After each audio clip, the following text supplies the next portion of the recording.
মোল্লা নাজিম আমার পরে কথা বলবে, তিনি আগে বলার ছিলেন, কিন্তু ভাই আমি তো এখন গণনার বাইরের মানুষ, আর কত অর্ধ শতাব্দীর বেশি কথা বলতে বলতে এখন জীবন ঘড়ি ইন্টারভেল দেয়। কোরআন যাদের সম্পর্কে বলছে লেখায় লা ইয়ালামা বাদা ইলমিন শাইয়া, কোরআন যেটাকে বলছে আরজালিল উমর, এই পাশের এই ভাইয়ের নাম অনেক সময় মনে থাকে না, ভুলে যাই। এ হলো বর্তমান অবস্থা। লেকুল্লে নাফসিন আজাল, এখন চিন্তা করতেছি কোন সময় সৌদি আরবের একামার মতো খুরুজ লাগাইয়ে দেয়, খুরুজ, গেট আউট। এটাই জীবন, এটাই দুনিয়া। তো মোল্লা নাজিম, আমি তো ওল্ড মডেল। আর মোল্লা নাজিমরা আজকে মাঠে ময়দানে যারা কথা বলতেছেন, আলহামদুলিল্লাহ, তারা অধিকাংশ কিন্তু আমার রুহানি ছেলে, আমার রুহানি সন্তান। আমি তাদেরকে ছেলে হিসাবে সম্বোধন করি। একটু আগে মোল্লা নাজিম বলে যে হুজুর তো আমাদের আব্বা, আলহামদুলিল্লাহ, এটাই ইসলাম। তো কমিটি চেয়েছিল আমাকে পরে দেবে, মোল্লা নাজিমকে আগে দেবে। আমি বিদ্রোহ করেছি। বিদ্রোহ বুঝেন? বিদ্রোহ যে না, আমি তো বুড়ো মানুষ, অক্ষম মানুষ।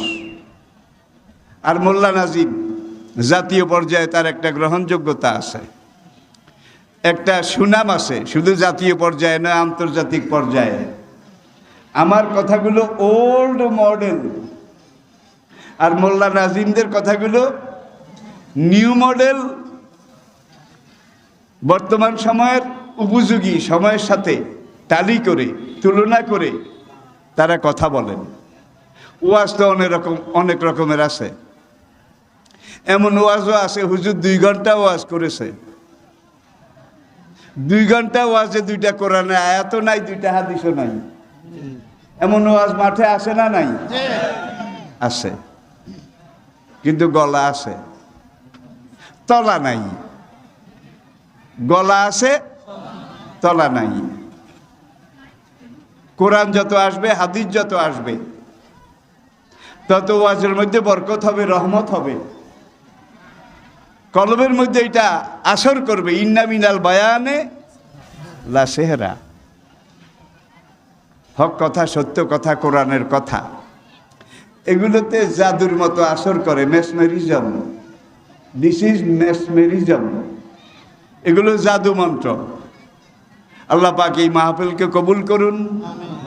এই মাহফিলকে ব্যবসায়ী ভাই সহ আমাদের সবাই নাজাতের উসিলা করে দিন। আজকের এই সিরাতুন নবী সেমিনার, এটাকে আমাদের সবার হেদায়েতের জরিয়া, হেদায়েতের মাধ্যম হিসাবে আল্লাহ রাব্বুল আলামিন মেহেরবানি করে কবুল করে নিন। 3টা কথা বলবো, তাওহীদ, রিসালাত, আখিরাত। বলার মধ্যে কোনো নতুনত্ব নাই। আদমও এই কথা বলেছেন, তাওহীদ, রিসালাত। নূহ এই কথা বলেছেন নাকি?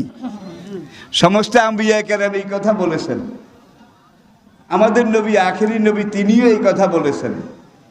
নবীজির পরে সাহাবা, তাবিন, তাবে তাবিন, সেই থেকে শুরু করে আজ পর্যন্ত প্রত্যেক ওলামায়ে হাক্কানি, রাব্বানি, তারাও তাওহীদ, রিসালাত, আরেকটা কি? আপনারা কথা কম বলেন কেন? বজ্র বিষাণে ফেটে পড়বেন। কথা জিজ্ঞেস করলে উল্লাসে ফেটে জবাব দেবেন। তাহলে যারা কথা বলবে তাদের কথা বলার সহযোগিতা হবে। আমি কথা বললে পাবো 1 নম্বর, 1 মার্ক। আর আপনি যদি আমার কথা বলার পরিবেশ তৈরি, হ্যাঁ, জি, হ্যাঁ, হ্যাঁ, এইভাবে একটু, ছোটকালে পুঁথি শুনছেন না? কি পুঁথি? বুড়ারা লাখে লাখে সৈন্য মরে কাতারে কাতার, সুমার করিয়া দেখি 50,000। কয় হ্যাঁ, হ্যাঁ। একজনে গায়, যারা শোনে হ্যাঁ, হ্যাঁ, হ্যাঁ, হ্যাঁ যদি না কয় তাইলে পুঁথি যে পড়ে সে মনে করে যে আমার পুঁথিয়েরা বুঝে না, অনুধাবন করতে পারেনি। সুতরাং আপনারা একটু সঙ্গে সঙ্গে সাপোর্ট দেবেন। এই জন্য সাপোর্ট দেবেন, আমি নিজের একটা কথাও বলবো না, প্রত্যেকটা কথা কোরআনের, হাদিসের, আল্লাহ এবং আল্লাহর রাসূলের। প্রথমে আসুন তাওহীদ, এবং আমি সময়টাকে 3 ভাগে ভাগ করে নিচ্ছি বলার সুবিধার জন্যে। তাওহীদ, একত্ববাদ, সভরেন্টি অফ অলমাইটি আল্লাহ, মহান রব্বুল আলামিনের সার্বভৌমত্ব, এককত্ব, ওয়াহেদ, আহাদ, ওয়াহেদুন, তাওহীদুন, এক, একক, চিন্ময়, অব্যয়, অরূপ, অতুল, কালজয়ী, চিরন্তন এক, সেই একজন, তিনি কে? লা ইলাহা ইল্লাহু, লাম ইয়ালিদ ওয়া লাম ইউলাদ ওয়া লাম ইয়াকুল লাহু কুফুয়ান আহাদ। বেদে তাকে বলা হয়েছে স্বয়ম্ভু। স্বয়ম্ভু, তাকে কেউ বানায়নি, তিনি কারো থেকে জন্ম নেননি, স্বয়ম্ভু, নিজে নিজে যিনি আবির্ভূত হয়েছেন। সেই বেদ পুরাণের মধ্যেও সত্যযুগ ত্রেতা যুগে তাকে মানা হয়েছে, জানা হয়েছে। একমে বা দ্বিতীয়াং ব্রহ্মা সর্বাং খলবিদং ব্রহ্মা সর্বধর্মাং পরিত্যজ্য মামেকং শরণং ব্রজ। 3টা শ্লোক বলেছি, 3টাই কিন্তু তাওহীদ। পরবর্তী পর্যায়ে এসে এই তাওহীদ এটাকে ভাগ করে কিছু নিয়েছে দুর্গার ভাগে, কিছু কালীর ভাগে, কিছু সরস্বতীর ভাগে, কিছু কার্তিকের ভাগে, কিছু রামের ভাগে, কিছু অমুক তমুকের ভাগে। পুরা তাওহীদটাকে কি ভাগ বাটোয়ারা করে দেওয়া হয়েছে। একটা উদাহরণ দিলে বুঝবেন। এক দেবতার পূজা করা হয়, মনসা। মনসা এক দেবতা, তার নাম মনসা দেবতা। মনসার পূজা করা হয় এই নিয়তে, যেন জীবনে সাপে টাপে বলতা বিমরুলে কামড় না দেয়। মনসা দেবী যদি খুশি হয় তাহলে সারা জীবন সাপের গায়ের উপর দিয়ে হাঁটলেও, আবার ছেলে পেলে ওরা পরীক্ষা যেন ভালো রেজাল্ট করে, ভালো পাস করে, এই জন্য সরস্বতীর পূজা করা হয়। ঠিক না বে ঠিক? এখানে একটা জিনিস অনুধাবনযোগ্য, স্কুল কলেজ ভার্সিটি, এখানে লেখাপড়া যারা করে, মুসলিমও আছে অমুসলিমও আছে, যারা প্রত্যেক বছর সরস্বতী পূজা করে তারা 100 ভাগে 100 ভাগ পাস করে নাকি? 100 ভাগে 100 ভাগ। আর যারা সরস্বতী পূজার কাছে একবারও যায় নাই তাদের 12 আনি ফেল, 14 আনি ফেল। তাহলে বুঝা যায় পাস ফেল সবাই সমান। এখানে বুঝা গেল তাহলে সরস্বতীরও কিছু করার নাই। মনসা দেবীর পূজা করে যেন সাপ কামড় না দেয়। আজ পর্যন্ত সাপে যাদেরকে কামড়াইছে, মনসা দেবীর পূজা যারা করেছে তাদের একজনকেও কামড়ায় নাই নাকি? সাপের কামড়ও সমান সমান, পরীক্ষায় পাস ফেল সমান সমান নাকি? এতে বোঝা যায় এগুলো কিছু যায়ও না আসেও না, মূল নিয়ন্ত্রণ একজনের হাতে। তিনি কে? আল্লাহ। লাইলাহা হরতি পাপং অলিলাহা পরম পাদং তবৈকুণ্ঠে স্বর্গবাসং তজপি নাম মোহাম্মদ। লাইলাহা যদি জীবনে একবার পড়ো সব গুনাহ মাপ। লাইলার সাথে যদি ইল্লাল্লাহ যোগ করো, ব্যবসায় বরকত, চাকরিতে প্রমোশন, জীবনের কল্যাণ, অনন্ত জীবন। যদি তুমি স্বর্গ বেহেশত শান্তি লাভ করতে চাও, তজপি নাম মোহাম্মদ, তাইলে লাইলার সাথে মোহাম্মদ এই নাম যোগ করে পড়ো। আমি সত্য যুগের কথা বলছি, ত্রেতা যুগের কথা বলছি, দ্বাপর যুগের কথা বলছি। আবার অনেকে কেউ যায় মাটির তৈরি দেবদেবীর কাছে সাহায্যের জন্যে, কেউ পাথরের তৈরি মূর্তির কাছে যায় নাকি, কেউ মৃত বানানো শিবের কাছে যায়, আর কিছু কিছু মানুষ জীবিত শিবের কাছে যায়। জীবিত শিব আছে না নাই? তো ওখানে ওরা তৈরি করা শিব এটার পাও ধোয়া পানি খায়, আর এখানে এরা জীবিত শিব পীর নামে একজন ত্রাণকর্তা, তার পাও ধোয়া পানি খায়। তাহলে বোঝা গেল সেইটাও পূজা, এইটাও আছে না নাই? ইবলিস সে টায়ার্ড হয়নি, রিটায়ারও করেনি, বুড়া হয় নাই। সেদিন যেরকম ছিল আদম হওয়ার সেই জান্নাতের আমলে, এখনো ঠিক সেইভাবে আছে। সে তার কাজ করে যাচ্ছে। আল্লাহ কয়জন? সৃষ্টিকর্তা কয়জন? এক মে বা দ্বিতীয়াং ব্রহ্মা সর্বাং খলবিদং ব্রহ্মা সর্বধর্মাং পরিত্যজ্য মামেকং শরণং ব্রজ। বেদের কথা, কুন্তাব সূক্তের কথা। এরপরে আসেন তাওরাত, জবুর, ইনজিল। তাওরাত, জবুর, ইনজিল। ইন্না হাযা লাফি সুহুফিল উলা সুহুফি ইব্রাহিমা ও মূসা। আবার আসুন, যালিকা মাসালুহুম ফিত তাওরাতে ও মাসালুহুম ফিল ইনজিল। তাওরাত, জবুর, ইনজিল এই থেকে শুরু করে ইব্রাহিম আলাইহিসসালাম তার আগের পরের নবী সবার কাছে সব যুগে আমি একটা কথাই বলেছি, আন্নাহু ইলাহা ওয়াহিদ লা ইলাহা ইল্লাহু।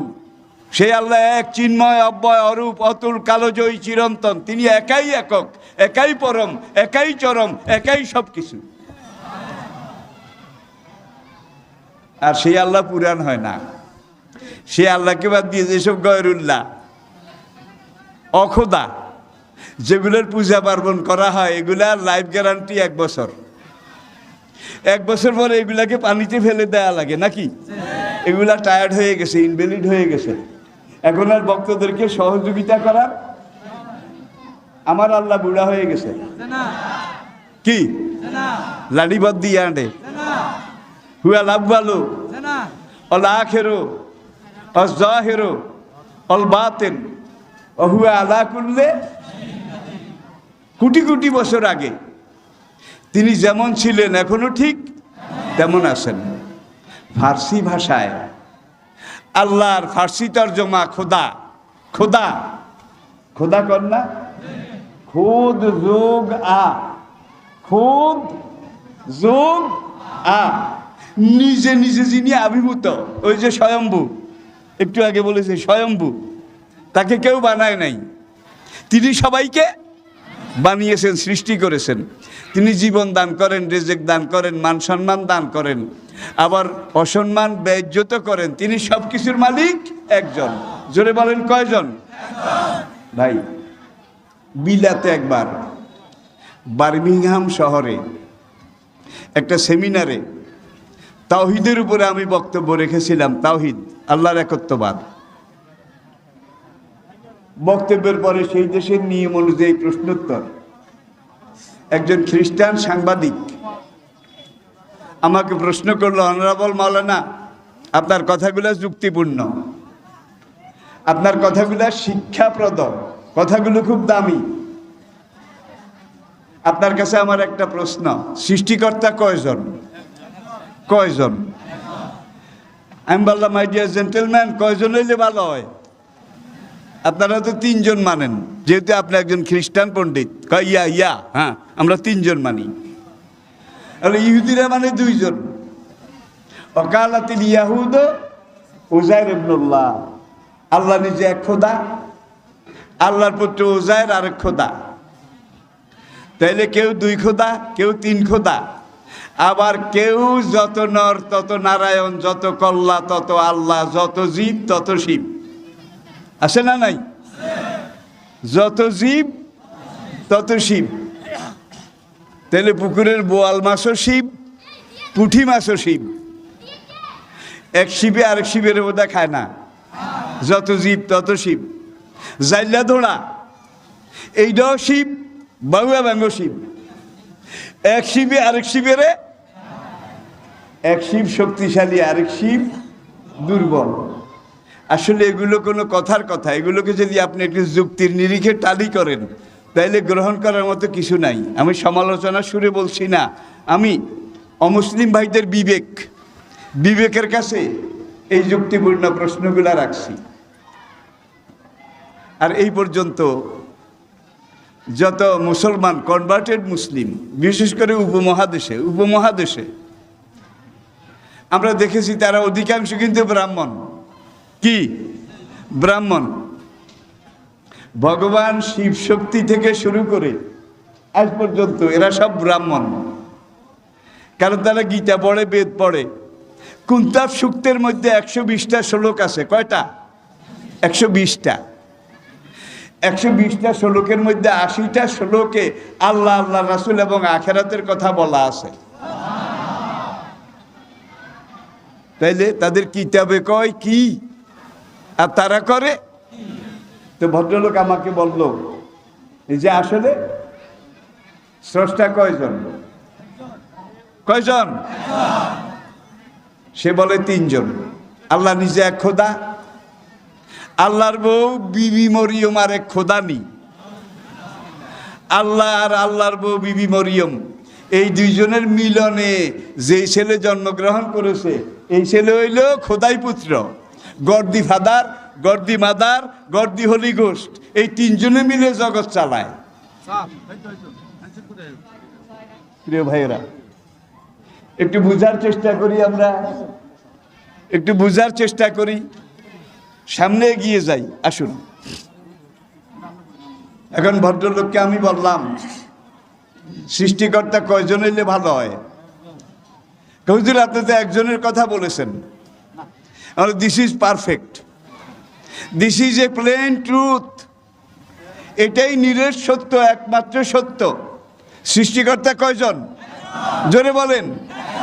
লাম ইয়ালিদ ওয়ালাম ইউলাদ ওয়ালাম ইয়াকুল লাহু হুয়াল্লাহুল্লাযী লা ইলাহা ইল্লাহু। একবার না বারবার? একবার না বারবার? আল্লাহু আকবার, বারবার বারবার। সকল নবী এই শিক্ষা দিয়েছেন, ঠিক কি না? ইয়া কাওমে ইবুদুল্লাহ মা লাকুম মিন ইলাহিন গায়রু, মা লাকুম মিন ইলাহিন গায়রু, ইন্নী আখাফু আলাইকুম আযাবা ইয়াউমিন আযীম। সকল নবীর এই ওয়াজ কোরআনে আল্লাহ কোট করে দিয়েছেন। তাওহীদ, রিসালাত, আখিরাত, এই 3টা ছিল দাওয়াতের মূল ভিত্তি। তো ভদ্রলোককে আমি বললাম সৃষ্টিকর্তা কয়জন হইলে ভালো হয়? আপনি তো একজনই কইছেন, একজন। আমি বললাম আমি যে একজন বলেছি এর কারণ কি বুঝেন? এইটা পরিষ্কার করার জন্যই তো আপনাকে প্রশ্নটা করেছি। আমি বললাম মাই ডিয়ার জেন্টলম্যান, আপনি কি সৎকিয়া জানেন? সৎকিয়া এটা তো 1-2 ছেলেমেয়েরাও জানে সৎকিয়া। আমি বললাম হোয়াট ইজ সৎকিয়া? সৎকিয়া কাকে বলে? সে বলে 1 to 100, 1 to 1 থেকে, এটাকে সৎকিয়া বলে। সৎকিয়াতে অঙ্ক কয়টা? আমি প্রশ্ন করলাম, ভদ্রলোক জবাব দিলেন 100টা। আমি বললাম কোন 100? কয় 1 থেকে 100। আমি বললাম দিস ইজ রং রং রং, আপনার এটা ভুল ভুল ভুল। যদি পারেন ঠিক বলেন, সৎকিয়াতে অঙ্ক কয়টা? কয় 10টা 10টা। আমরা দিস ইজ অলসো রং, আপনার এইটাও ভুল। যদি পারেন ঠিক করে বলেন সৎকিয়াতে অঙ্ক কয়টা? কয় 9টা। একবার 100, আবার 10টা, আবার 9টা। আমি বললাম দিস ইজ অলসো রং, সৎকিয়াতে অঙ্ক 100টাও নয়, 10টাও নয়, 9টাও নয়।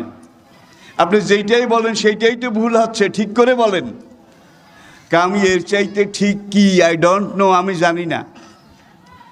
বললাম আপনাকে আমি জানাবার চেষ্টা করি। মাই ডিয়ার জেন্টেলম্যান, সৎকিয়াতে অঙ্ক মাত্র একটা, 1 is 1, 1 is পারফেক্ট 1। এক চিন্ময় অব্যয় অরূপ অতুল কালজয়ী চিরন্তন চিরশাশ্বত। সৎকিয়াতে অঙ্ক মাত্র একটা, সেটার নাম কি? 1। জোরে বলেন। আমি ভদ্রলোককে বুঝাচ্ছি আর কি, আপনাদের সামনে কোট করি। কতক্ষণ বলার পরে ভদ্রলোক বলে, honourable Maulana, what do you mean by with two.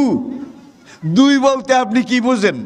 আপনি যে বললেন অঙ্ক মাত্র একটা, আর কোনো অঙ্ক নাই, আর কোনো অঙ্ক নাই, একটা এক। তখন আমি বললাম 2 = 2, 1 + 1 = 2, 1 + 1 সমান সমান কি? আমি বুঝতে পারলাম না। Another example please. আমি বললাম, মাই ডিয়ার জেন্টলম্যান, আপনি আমাকে বলেন 5 অর্থ কি? 5 অর্থ 5। বলে এত সস্তা নয়, 5 অর্থ 1 5 বার, 1 5 বার লিখে যোগ করলে যোগফল যেটা হবে সেটার নাম কি? আমি বোধহয় বুঝাইতে পারি না, কঠিন হয় নাকি? 1 + 1 + 1 + 1, 5 বার 1 লিখে যোগ করলে কি হবে? এটার নাম 5। ভদ্রলোক বলে আমি বুঝি না। আপনি বলেন 6 অর্থ কি? কয় 6 অর্থ 6। আমি বললাম এটাও তো আপনার সে আগের কথা, লাভের লাভ কিছু হলো না। 6 অর্থ 6 নয়, 6 অর্থ 1 6 বার। আমি বুঝি না। আমি বললাম আমি 1 মানি না, 1 জানিও না, 1 স্বীকারও করি না, আপনি আমার একটা 2 দেন। কি? 1 জানি না, 1 মানি না, 1 স্বীকারও করি না, আপনি আমাকে একটা 2 দেন। ইয়া ইয়া, ওরা ইয়েসকে বলে ইয়া। হ্যাঁ হ্যাঁ, এতক্ষণে বুঝেছি। 2 দিতে হইলে আগে কি লাগবে? 1 লাগবে।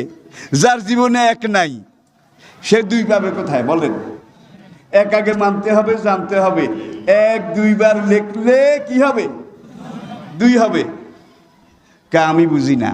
আমি আবার বললাম, এই যে ভদ্রলোক, আপনি একটা গাছের আগায় উঠতে হলে আগে গোড়ায় যাওয়া লাগবে, গোড়ায় না গিয়ে আপনি আগায় উঠবেন, এটা কি কল্পনা করা যায়? কয় নো নেভার, নো নেভার। আমি বললাম তাইলে আবার গোড়ায় আসেন। সৎকিয়াতে অঙ্ক মাত্র একটা, আর সব কিছু এই 1 থেকে সৃষ্টি, 1-এর বিস্তৃতি, 1-এর লীলা খেলা। ভদ্রলোক এবার হেসে বলল, মাই ডিয়ার জেন্টলম্যান, অনারেবল মাওলানা, এইবার আপনি যে যুক্তি দিচ্ছেন, আসলে 1 না মানলে তো 2ও নাই, 3ও নাই, 4 বোধহয় আছে, একটাও নাই। যার জীবনে 1 আছে তার জীবনে 2 আছে। যে 1ই মানে না সে 2টা পাবে কোথায়? আগে 1 2 বার বলতে হবে, তারপরে কি হবে? 2 হবে। এইবার বলে what do you mean by with 0 0? সৎকিয়াতে তো 0 আছে, শূন্য। শূন্যের কি অর্থ করবেন? হলো 0 = 0, 0 ইজ নাথিং। শূন্য অর্থ হলো শূন্য, কিছুই না, এটা কোনো 1 পয়সাও দাম নাই। No no never, but 0 is something. এমন no no, but 0 is nothing. আমি বলি 0 নাথিং, শূন্য কিছুই না। ভদ্রলোক বলে 0 ইজ সামথিং। আমি বললাম এক্সাম্পল প্লিজ। সেটা একটা 1-এর সামনে একটা শূন্য দিলে 10 গুণ বাড়ে। কত? 1-এর ডান দিকে সামনে একটা শূন্য দিলে, 0 দিলে কত হয়? 2। 1-এর সামনে 2টা শূন্য দিলে কয় না? 3টা দিলে, 4টা দিলে তার কথাই নাই। এইভাবে হিসাব করতে করতে billion million million billion trillion আপনি হিসাব করতে পারবেন, ঠিক কিনা বলেন? কিন্তু শূন্য ব্যবহার করতে হইলে আগে কি লাগবে? 1 লাগবে। কয় আমি বুঝি না, আমাকে একটা উদাহরণ দেন। বলে 1 মানেন তো? 1 মানেন তো? কয় মানাইলেন তো। ঠেলা কথা, মানাইলেন তো। আমরা রাইট ডাউন প্লিজ 1। ভদ্রলোক ডায়েরি বের করে 1 লিখলো ডায়েরিতে। আমি বলে এইবার 1-এর বাম দিকে একটা 0 লিখুন, বাম দিকে পেছনে। ভদ্রলোক 1-এর বাম দিকে পিছনে শূন্য একটা দিল। আমি বললাম রিড ডাউন প্লিজ, কত হয়েছে পড়েন। কয় 0 1। এমন ইনক্লুড অ্যানাদার, বাম দিকে আরেকটা শূন্য দিছে। এমন রিড ডাউন কত? কয় 001। এমন ইনক্লুড অ্যানাদার, 3টা দেন। কত? কয় 001। আমি বললাম আরও দেন। কয় লাভ নাই, 1 is 1, পারফেক্ট 1। দেখা যায় 0-র কোনো দামই নাই। একটু পরে আবার কয় জিরোটা বাম দিকে দিয়া তো আমারে ঠেকাইছেন। হুজুর আপনার যদি সৎসাহস থাকে তাহলে জিরোটা ডান দিকে একের সামনে দেওয়ান। এমন খুশি হন নাকি? কয় ইয়া ইয়া বাম দিকে ডান দিকে দেওয়ান। এমন এইটা কার্টুন, আবার লিখুন ওয়ান। আবার লিখলো। এমন এইবার ওয়ান, তার ডানে ইন রাইট সাইড একটা জিরো লিখুন। লিখছে। ভাই এখন খালি হাসে। This is 10 10 10। চিটাঙ্গের লোকেরা একবারে খুশিতে ফটফটতে হয়ে গিয়ে ফটফটতে হয়ে গিয়ে এই যে 10 10 শূন্য একটা দিছি 10। আমি বলে অ্যানাদার প্লিজ, আরেকটা দেন। This is 100। বলে অ্যানাদার প্লিজ, দিস ইজ 1000। আমি বলে এইবার আমি আমার একটু ডাই নিলাম। আমি বললাম read down please. All or nothing, all or nothing, কিচ্ছুই না, কিচ্ছুই না। তাহলে এককে যদি মানেন, এককে যদি জানেন, এককে যদি জীবনে গ্রহণ ধারণ করেন, তাহলে আপনার জীবনের যোগ ঠিক, বিয়োগ ঠিক, পূরণ ঠিক, ভাগ ঠিক, হিসাব ঠিক, অঙ্ক ঠিক, সংসার ঠিক, দুনিয়াদারি ঠিক, সব কিছু ঠিক। আর যদি এককে না জানেন, এককে না মানেন, তাহলে আপনার জীবনে ডাইনেও শূন্য, বামেও শূন্য, শূন্য শূন্য মহাশূন্য। আপনার জীবনের এক পয়সা, এক কানাকড়িও দাম নাই। জোরে বলেন ঠিক কিনা? সে এক আল্লাহকে মানতে রাজি আছি তো? রেসালত, নবুয়ত, তিলকার রসুল ফাদ্দালনা বাদুহুম, কয় না বাদুহুম আলা বাদ। তৃতীয় পারা শুরু, দেখে নেবেন। এক এক রাসূলের, এক এক নবীর এক একটা এক এক রকম বৈশিষ্ট্য ছিল। আদম থেকে হুজুরের আগের নবী ঈসা আলাইহিস সালাম পর্যন্ত হাজার হাজার হাজার হাজার বছরে নবীকে আল্লাহ এক একটা বৈশিষ্ট্য দিয়েছিলেন। আর আদম থেকে ঈসা পর্যন্ত সকল নবীর সকল বৈশিষ্ট্য, সকল গুণাবলী একত্র করে একজন নবী, শেষ নবী রহমতুল লিল আলামিনকে দিয়েছেন। আমি আবার বলছি, আই রিপিট, আদম থেকে ঈসা পর্যন্ত যুগে যুগে এক এক নবীর এক একটা বৈশিষ্ট্য গালেব ছিল। আর আমাদের নবীকে আল্লাহ পাক যে রিসালাত পরিপূর্ণ, যে সিরাতুন নবী পরিপূর্ণ, আদম থেকে ঈসা পর্যন্ত সকল যুগে সকল নবীকে যত গুণাগুণ বৈশিষ্ট্য দিয়েছিলেন, আমাদের নবীর ভিতরে একা এর সব কিছু আল্লাহ দিয়েছেন। এই জন্য আমাদের নবী সাইয়্যিদুল আম্বিয়া, আমাদের নবী সাইয়্যিদুল মুরসালিন, ঠিক কিনা বলেন? আদম আলাইহিস সালাম নবী ছিলেন, তার 4টা প্রজন্ম আদম দেখেছেন। কয় প্রজন্ম? 4টা। ছেলে, ছেলে ছেলে, তার ছেলে, তার ছেলে, নাতি পুতি সাথী লাডি, নাতি পুতি সাথী লাডি, এই 4টা প্রজন্ম, 4টা জেনারেশন আদম দেখেছিলেন। আদমের তবিয়তে ছিল সাফাই, সাফাই, নির্মলতা, স্বচ্ছতা। আল্লাহ পাকের একটা হুকুম অমান্য করেছিলেন। কয়টা? নাকি বেশি টেশি? ওলা তাকরাবা, সব খাও, অকুলা মিনহা রাগাদান হাইসো সে তোমা, তুমি আর তোমার বউ হাওয়া এই জান্নাতে উন্মুক্ত, অবারিত, সব খাও যেখান থেকে ইচ্ছা। ওলা তাকরাবা, কিন্তু ওই একটা গাছ, ওর কাছে যেও না, ওর ফলও খেও না। ইবলিস এই গাছটাকেই টার্গেট করলো। আপনারা জানেন, আমি শুধু একটু মনে করাই দিচ্ছি।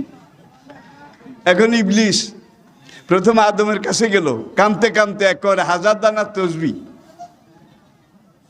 আজানুলম্বিত জামা, বিলম্বিত শ্বশ্রু, বিরাট পাগড়ি, বুজুর্গ দি গ্রেট, পীর সাহেব দি গ্রেট, এই সুরত নিয়ে তসবি পড়তে পড়তে বেহেশতের ড্রেনের ভিতর দিয়ে ঢুকেছে। কেমন ড্রেন, ড্রেনের ভিতর দিয়ে ঢুকে এখন আদমের সামনে গিয়ে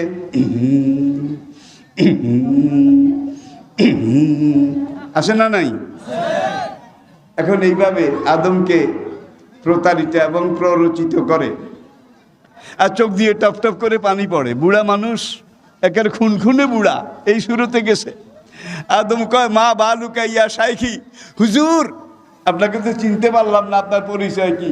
কয় বাবা তুই চিনবি কেমনে, আমি এই এলাকার শহর কুতুব। শহর কুতুব। আপনার দায়িত্ব কি? কয় তোদের ভালো মন্দ সুখ শান্তি এটা পর্যবেক্ষণ দেখার জন্যে আল্লাহ আমাকে কুতুব হিসাবে, তোদের মুরব্বী হিসাবে, গাইড ম্যান হিসাবে দায়িত্ব দিয়েছেন। আদমকে ভালো, আদম থামলেন। এইবার ওই হুজুর জিজ্ঞাসা করে বাবা কি খাওটাও? কয় সব খাই। অকুলা মিনহা রাগাদান, সব ওপেন আমাদের জন্যে, পুরা জান্নাত আমাদের জন্য উন্মুক্ত আল্লাহ করে দিয়েছেন, সব খাই। আল্লাহর নেয়ামত, সুষমা, সৌন্দর্য। বেহেশতের না জিনিসটা নাই। কি একটা জিনিসের অভাব আছে বেহেশতে, সেটা হলো না বা নাই। এই জিনিসটার অভাব, আর কোনো জিনিসের অভাব নাই। আমি কি বুঝাতে পেরেছি? উম্মত জননী হাফসা রাদিয়াল্লাহু তাআলা আনহা, ওমরের মেয়ে, তিনি একদিন বলেন ওগো স্বামী, ইয়া রাসূলুল্লাহ, ফাকিহাতুন নাখলু জাতুল আকমাম ওয়াল হাব্বুল আসফে হবে আইয়ালা, কাঙ্গুর, বেদানা, আপেল, আখরোট, নাশপাতি, ভালো ভালো ফল, ভালো ভালো মিষ্টি ফল, রসালো ফল, টসটসে মিষ্টি ভরা ফল, সবগুলোর কথা আছে। কিন্তু স্বামী আপনি তো জানেন আমি টকের ভক্ত, আমারে ভাত রুটি না দিলেও চলে, কিন্তু তেঁতুল, ট্যাঙ্গা, বড়ই, বড়ই, আমজাম, গোলাপজাম, কিছু মা বোন কিন্তু এরকম আছে, ভাত কম খাইলেও হয় কিন্তু টক খাওয়ার জম। আম্মাজান হাফসা তিনি টকের ভক্ত ছিলেন। একদিন স্বামীকে বলে কোরআনে, আপনি আমার স্বামী হাদিসে বেহেশতের যে নিয়ামতের কথা বলেছেন, সুষম, সৌন্দর্য, প্রাচুর্যের কথা বলেছেন, বড় বড় বড় বড় সব কিছু, আমার তেঁতুলের কথা তো নাই। আমজাম, গোলাপজাম, সুকাবরির কথাও, বড়ির কথাও নাই। টকগুলো যদি বেহেশতে গিয়ে না পাই তাহলে বেহেশতে আমার জন্য মাটি। আল্লাহ জবাব দিলেন ওয়ালাকুম ফিহা মা তাশতাহি ওয়ালাকুম ফিহা মা তাদদাউন নুজুলাম মিন গাফুরির রাহিম। হাফসা তো হাফসা, ওয়ালাকুম ফিহা মা তাশতাহি, নবী কোরআন দিয়ে স্ত্রীকে বুঝান জান্নাত এমন এক জায়গা, সেখানে তুমি যা চাবে তা পাবে, যা স্মরণ করবে তা এসে যাবে। তুমি গোলাপজাম, আমজাম, সুকা বড়ই, বড়ই এগুলো যদি খাইতে চাও, তুমি সোনার পালনকে শুয়ে এইভাবে আরামসে মনে মনে শুধু একটু বলবা যে 2টা কামরাঙ্গা, 3টা বড়ই, আর 4টা কি জঙ্গলে যে হয় টিপে টিপে খায়, টক ফল আর কি, টক ফল। তুমি যেটা মনে করবে, সঙ্গে সঙ্গে দেখবে যে বিরাট তেঁতুল গাছ এইভাবে ঝুঁকে তোমার বুকের উপরে এসে গেছে, হাতের নাগালে এসে গেছে। বিরাট গোলাপজাম গাছ, বিরাট জলপাই গাছ এসে গেছে। এইবার তুমি তোমার সুকা ফল লওয়ার খাও, লওয়ার খাও। যদি তোমার লইতে একটু আলসি টালসি লাগে, হরিয়া কলা খাবি নি, কি কইছিল? সিল্লা হাইলে খাইম, সিল্লা হাইলে খাইম, নোয়াখালীর কথা আর কি। তুমি যদি মনে করো তেঁতুল একবারে পাকা পাকা, থোকা থোকা, এখন সেখান থেকে তুমি নাও, শুয়ে শুয়ে নাও, বসা লাগবে না, তোমার নাগালের বাইরে সব। এখান থেকে তেঁতুল নাও, জলপাই নাও, তুমি খাও, তুমি ভোগ করো। কুলু অশরাবু হানিয়াম, প্রাণ ভরে, মন ভরে, হৃদয় ভরে, আশুদা হয়ে তুমি খাও, আল্লাহর নেয়ামত তোমারই জন্যে। আর যদি মনে করো খোসা ছিলতে একটু ঝামেলা, বিসি ফেলতে একটু ঝামেলা, মনে মনে কইবা খোসা বিসি এগুলো তো একটা ঝামেলা, আমি এগুলোর মধ্যে নাই, তাহলে দেখবা তেঁতুলের কুয়া কুয়া রোয়া রোয়া হয়ে, খোসাও নাই, বিসিও নাই, রোয়া রোয়া হয়ে আসবে আর তোমার মুখের মধ্যে ঢুকবে, আসবে আর তোমার মুখের মধ্যে ঢুকবে। শিলাও লাগবে না, বিসিও ফেলা লাগবে না, খোসাও ফেলা লাগবে না, মনে মনে যেটা কল্পনা করবে সেটা সেইভাবে এসে তোমার মুখের মধ্যে ঢুকবে। বেহেশতে সব কিছু আছে, কোনো জিনিসের অভাব নাই, কিন্তু একটা জিনিসের অভাব, সেটা হলো না এবং নাই জিনিসের অভাব। কি না? এইটাও নাই, নাই এইটাও নাই। মা তাশতাহি আনফুসুকুম, যেটা চাবেন সেটা আছে। শেষ কথা আখেরাত, আপনাদের বোধহয় অসুবিধা হয়। মোল্লা নাজিম তো ওয়েটিংয়ে আছে। আমার তো এখন সিরিয়াল আউট হয়ে গেছে, কারণ জীবনের এমন পর্যায়ে শুরুতে বলেছি শেষ কথা আখেরাত। আখেরাত সকল আম্বিয়া কেরাম তারা যে দাওয়াত দিয়েছেন, তাদের দাওয়াতে 3টা পিলার ছিল। 3টা পিলার। ইয়া কাওমে ইবুদুল্লাহ মা লাকুম মিন ইলাহিন ইন্নী আখাফু, হু এম আই, কে আমি, হোয়াট ইজ মাই আইডেন্টিফিকেশন, আমার পরিচয় কি, ইন্নী আখাফু, আল্লাহর পক্ষ থেকে আমি একজন নবী হিসাবে, প্রেরিত হিসাবে, একজন প্রেরিত প্রতিনিধি হিসাবে তোমাদের ব্যাপারে আশঙ্কা করছি কিসের, আযাবা ইয়াউমিন আযীম। একটা আয়াতে তাওহীদ, রিসালাত, আখিরাত। সকল নবী এই দাওয়াত দিয়েছেন 3টা ভিত্তির উপরে, 3টা পিলারের উপরে। পিলার 3টা, তাওহীদ, রিসালাত, আখিরাত। এখন আখিরাত নিয়ে আবার একদল নাস্তিক। যুগে যুগে মানুষ আল্লাহকে অস্বীকার করেছে, এখন বোধহয় করে না। একদল আসে না নাই, আখিরাতকে অবিশ্বাস। আচ্ছা, আল্লাহ যে নাই এটা আজ পর্যন্ত কোন নাস্তিক, একজন নাস্তিক বোধহয় প্রমাণ করতে পেরেছে কি? নাই, এটা কোনো নাস্তিক প্রমাণ করতে পারেনি। বরং সে যদি তার নিজের দিকে চায়, তার দেহের শরীরের ভিতরের দিকে তাকায়, কিভাবে পর্যায়ক্রমে আল্লাহ ডিএনএ মাটির এই ডিএনএ থেকে মা এবং বাবা একবার যখন মিলিত হয়েছে, একবার মা এবং বাবা, নর এবং নারী, তাদের যৌন মিলনে একবারে যে বীর্যটুকুন বের হয়, কোরআন যেটাকে বলেছে মাইন দাফেক, মাইন দাফেক, আলাম ইয়াকু নুতফাতাম মিন মানি, বীর্য, একবারে যেটা বের হয়, পুরুষের একবারের মিলনে যেই বীর্যটুকুন বের হয়, একবারের এই বীর্যের মধ্যে 84 লক্ষ শুক্রকীট বের হয়, একবারের মিলনে 84 লক্ষ। আর মায়ের ইয়াখরুজু মিন বাইনি সলবে ও তারায়েব, মায়ের বক্ষদেশ আর শিরদাঁড়া দুইটার মাঝখান থেকে মায়ের যেই বীর্যটা বের হয় নারীর, এখানে 34,000 ডিম্বাণু। রিপিট, পুরুষের 84 লক্ষ শুক্রকীট একবারে, আর নারীর 34,000 ডিম্বাণু। এখন এই 34,000 থেকে একটা ডিম্বাণু নারীর জীবনকোষ, আর 84 লক্ষ থেকে একটা পুরুষের ডিম্বকোষ। এই দুইটা বের হওয়ার সঙ্গে সঙ্গে কাকড়ার মতো একটা আরেকটাকে খোঁজে, দৌড়াদৌড়ি করে, কে কোনটাকে ধরবে। এই ধরতে ধরতে যখন একটা গিয়ে আরেকটার মুখামুখি হয়, এইভাবে জড়ায়ে ধরে। জড়ায়ে ধরলে ওই বীর্যটা আঠা আঠা, লাসা লাসা।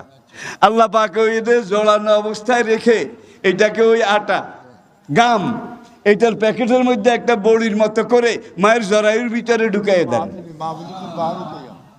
40 দিন 40 রাত্র পরে এই বীর্যের ফোঁটাটাকে আল্লাহ পাক ফাখালাকনান নুতফাতা আলাকাতান, একটা রক্তের ফোঁটায় পরিণত করেন। আবার 40 দিন 40 রাত্র গেলে ফাখালাকনাল আলাকাতা মুদগাতান, আল্লাহ এই রক্তের ফোঁটাটাকে একটা গোশতের টুকরায় পরিণত করেন। আবার 40 দিন 40 রাত্র এটা মায়ের জরায়ুর মধ্যে ঘুরে, রক্ত সমুদ্রের মধ্যে ঘুরে, সাঁতার কাটে।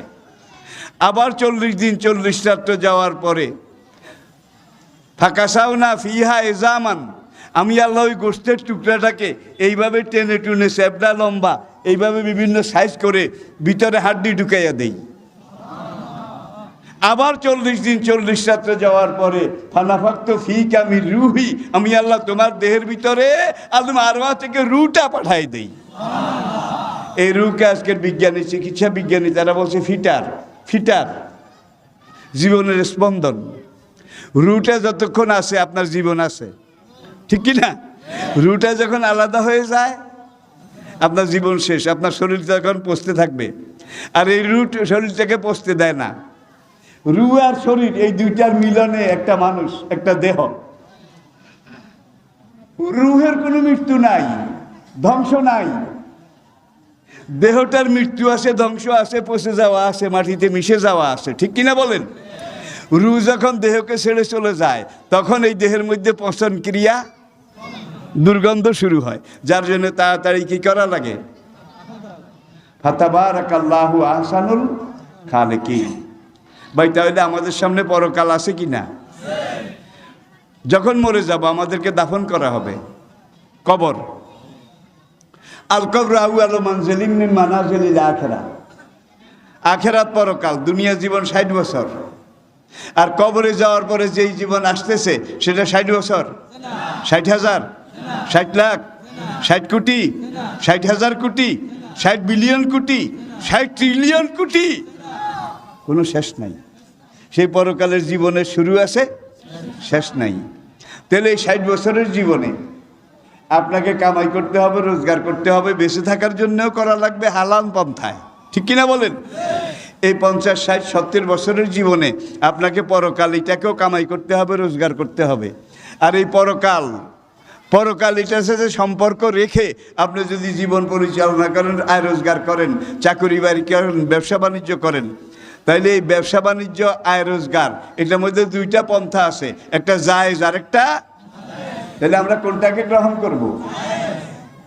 ঘরে ঘরে সুদ ঢুকে গেছে, খবর নিয়ে দেখেন গ্রামে গ্রামে। একদিকে বাড়ি বাড়ি ভিক্ষা করে, আরেকদিকে এই ভিক্ষুক, এই ভিখারিনী সুদের উপরে টাকা লাগায়। আপনাদের এলাকায় হয়তো নাই, আছে? আছে। এরপরে দেখুন ঘরে ঘরে সুদ ঢুকে গেছে। সবচেয়ে সিরিয়াস যেটা, কোনো জাতি, কোনো দেশ, কোনো সম্প্রদায়, কোনো জেনারেশন, এটার যদি 12টা বাজাইতে হয়, এইটাকে যদি আগামী দিনের জন্য নষ্ট করা, শেষ করার পরিকল্পনা করা হয়, তাইলে এই যুগে সবচেয়ে যেটা মারাত্মক মারণাস্ত্র সেটা হলো নেশা। কি? আজকে যুবক তরুণ তারা নেশার মধ্যে অনেকেই, সব না, অনেকেই আছে না নাই? আছে না নাই? কুল্লু মস্কার হারাম, শেষ কথা। আপনি যখন এই নেশাটা খাবেন, আল্লাহ এই জন্য হারাম করেছেন, গাঁজা, আফিং, ভাং, মদ, তারপরে হিরোইন, ইয়াবা, পপি, আরও নাম না জানা অনেক অনেক অনেক যুবক আজকে এটার মধ্যে আসক্ত, ঠিক কিনা বলেন? আর এই মদ, গাঁজা, ফেন্সিডিল, ইয়াবা এগুলো খেলে আল্লাহ এই জন্য হারাম করেছেন। প্রথম আপনার হার্টে অ্যাটাক করে, এরপরে আপনার লিভারে অ্যাটাক করে, এরপরে আপনার কিডনিতে অ্যাটাক করে, এরপরে আপনার গোল ব্লাডারে অ্যাটাক করে, আপনার লাংস, ফুসফুসের মধ্যে অ্যাটাক করে, সর্বশেষ রক্তের মধ্যে গিয়ে যখন অ্যাটাক করে তখন কিডনিটা বিকল হয়ে যায়। এইগুলো যখন বিকল হয়ে আসে, 40 বছর হলো যৌবন, 40 পর্যন্ত যৌবন, তারা যুবক। আমার এলাকায় এইভাবে নেশা খেয়ে 40-এর আগে কয়েকজন মরে গেছে। কিন্তু এই নেশা খেয়ে আরেকটা মারাত্মক যেটা, যুবক ভাইয়েরা অ্যাটেনশন প্লিজ, আমার কাছে কত রকমের মানুষ আসে। কিছুদিন আগে এক মহিলা আসলেন, হুজুর আমি এখন কি করব? মা কি বলেন, কি বলতে চান? কয় ছেলেটারে এর আগে 2টা বিয়ে করাইছি, একমাত্র ছেলে, 2টা বউ চলে গেছে, এখন আবার আরেক জায়গায় দেখতেছি, এখন এরা রাজি হয় না। আমরা কেন রাজি হয় না? কারণটা কি? কয় 2 বউ চলে গেছে, 3য় পক্ষ রাজি হয় না। কয় আর হলার বলে সেইটা নাই, সেইটা বুঝছেন? কি যুবক ভাইয়েরা, আমি একটা সিরিয়াস কথা বলেছি, আপনার সেক্সুয়াল পাওয়ার, যৌনশক্তি পর্যন্ত এই মদ, নেশা, গাঁজা, ফেন্সিডিল এগুলাতে একবারে জিরো, একবারে মাইনাস, শেষ করে দিচ্ছে। এরপরে যারা কিডনি দুর্বল, হার্ট দুর্বল, বাল্ব দুর্বল, এরা আগামী দিনে এই যে এখন এই নির্বাচনের কাজ শুরু হয়েছে, আপনারা যখন এনাদের মতো আমাদের মুরব্বী হবেন, বাবা হবেন, তখন কিন্তু আপনাদের heart affected, bulb affected, liver affected, প্রত্যেকটা অঙ্গের মধ্যে উলিয়ে ধরেছে গুনগুন্না। গুনগুন্না চিনেন তো? প্রত্যেকটা অঙ্গের মধ্যে গুনগুন্না উলিয়ে ধরেছে, এগুলোর ভিতরটা করে ফাঁকা ফাঁপা হয়ে গেছে। এখন আপনি নিজে নিজের ভালো মন্দ বুঝতে পারেন না, চলতে পারেন না, জাতির নেতৃত্বে আপনি কিভাবে দেবেন? যার জন্য দাজ্জালের সর্বপ্রথম সবচেয়ে বড় পরিকল্পনা হলো মুসলমানরা যে জিনিসগুলো নিষেধ করেছে এগুলোকে আগে সেখানে ঢুকায় দাও। আর ইসলাম ওই জিনিসগুলোকেই নিষেধ করেছে যেগুলো তাদের দেহের জন্য ক্ষতিকর, দম্পতির জন্য ক্ষতিকর, পরিবারের জন্য ক্ষতিকর, সমাজের জন্য ক্ষতিকর, দেহের জন্য ক্ষতিকর। আসেন শেষ কথা, এইবার আদমকে ইবলিস জিজ্ঞাসা করলো, বাবা ভালো আছো তো, খাওটা? হ্যাঁ হ্যাঁ, রাগাদান হাইছো সে তোমা একবারে প্রাণ ভরে খাই। কিছু মানা টানা নাই তো? কই একটা গাছ, আল্লাহ বলছে অলা তাকরাবা, ওই গাছের কাছে যেও না, ওর ফলও খেও না। এখন ইবলিস হুজুর এইভাবে মাথা লাড়ে, বটেই তো বটেই তো, তাই তো তাই তো। আদম কি হুজুর কি হয়েছে? কেবাটে যেটা আসল জিনিস, যেটার মধ্যে আবে হায়াতের পানি আছে, যেই গাছের ফলের রস এক ফোঁটা খাইলে মানুষ কিয়ামত পর্যন্ত হায়াত দ্বারা মৃত্যুঞ্জয়ী হয়। কোনোদিন একটা পেশরা, একটা খাজলি পর্যন্ত হবে না, রোগ ব্যারাম তো দূরের কথা। বেটা আমি খাইছি, আমি জানি আল্লাহর নিয়ত, তবু আল্লাহর নিয়ত বেশি ভালো না, তোদেরকে বেহেশতে বেশি দিন রাখতে চায় না, যার জন্য আসলটা নিষেধ করেছে। বেটা আমি খাইছি, আমি জানি। আদমের একটু সন্দেহ হইল, কিরে বাবারে, খাইলে আমার লাভ হবে, আমার বউর লাভ হবে।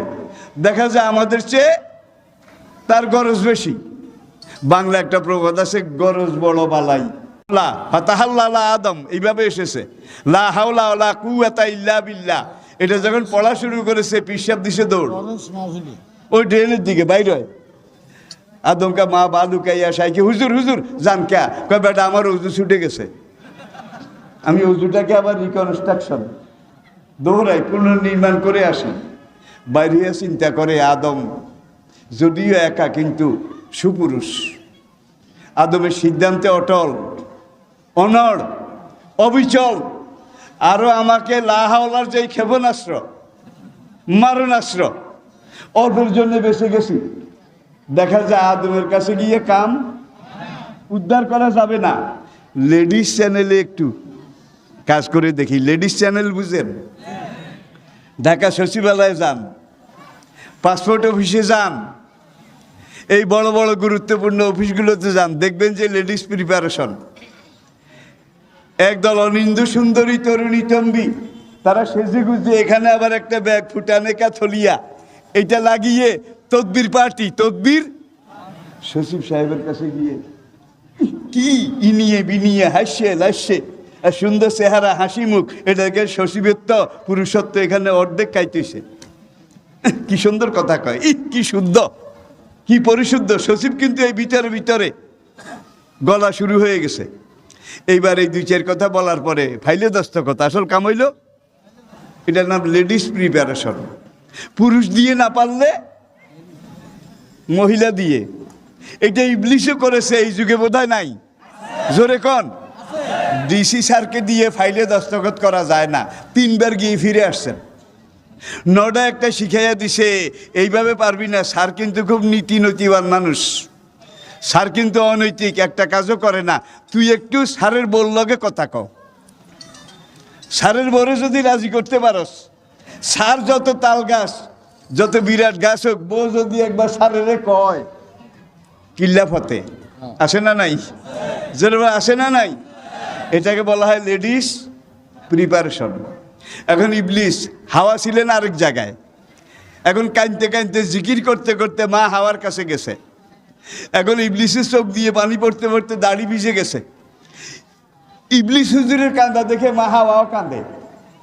কি আদমের কাছে গিয়ে এত কাঁদলো, এত কিছু করলো, আদম তো কাঁদে নাই। আপনাদের গ্রামে একটা মেয়ের বিয়ে হচ্ছে, আগ্ধ হয়ে গেছে, খাওয়া দাওয়া হয়ে গেছে। এখন মেয়েটাকে কন্যা সম্প্রদান, যেটাকে বলা হয় কন্যা সম্প্রদান, গাড়িতে উঠাই দেবেন, পালকিতে উঠাই দেবেন, বরপক্ষকে দিয়ে দেবেন সামনের জীবনের জন্যে। এখন মেয়ে কান্দে, মেয়ের মা কান্দে, খালা কান্দে, ফুফি কান্দে। আশপাশের বাড়িতে মেয়েরা মহিলারা তামসা দেখতে আসছে, ওদের কান্দন দেখে তারাও কান্দে, পুরুষ কিন্তু একজনও কান্দে না।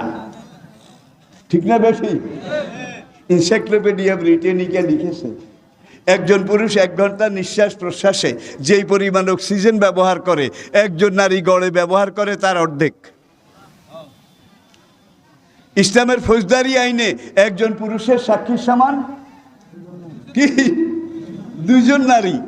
অধিকার খর্ব করা হয় নাই। পুরুষের লাগে 1 ঘন্টায় যেই পরিমাণ অক্সিজেন, গড়ে নারীদের লাগে তার অর্ধেক।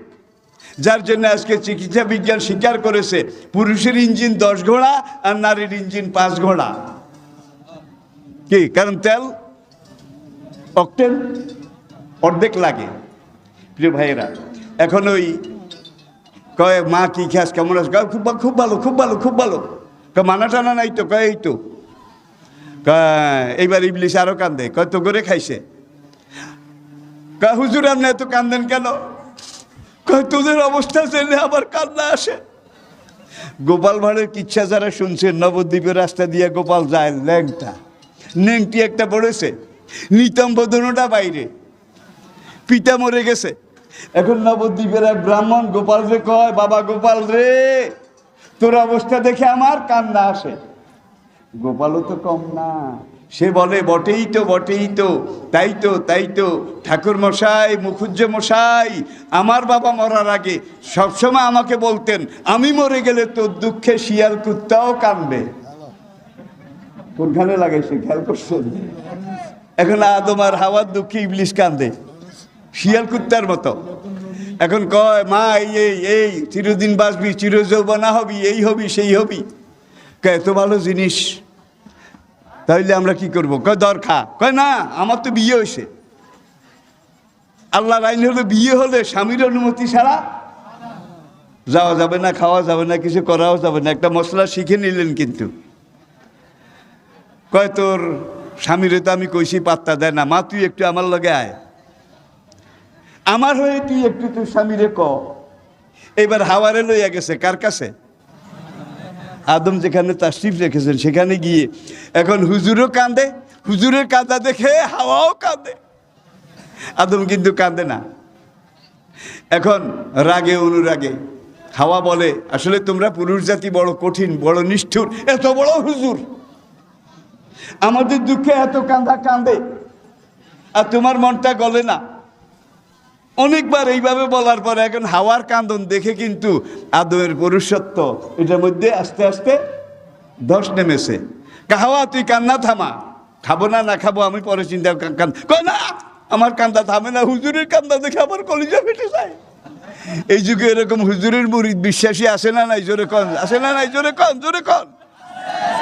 প্রিয় ভাইরা, এইবার হাওয়ায় কয় স্বামী তুমি যদি খাও তাহলে হুজুরও খুশি হবে, আমিও খুশি হব।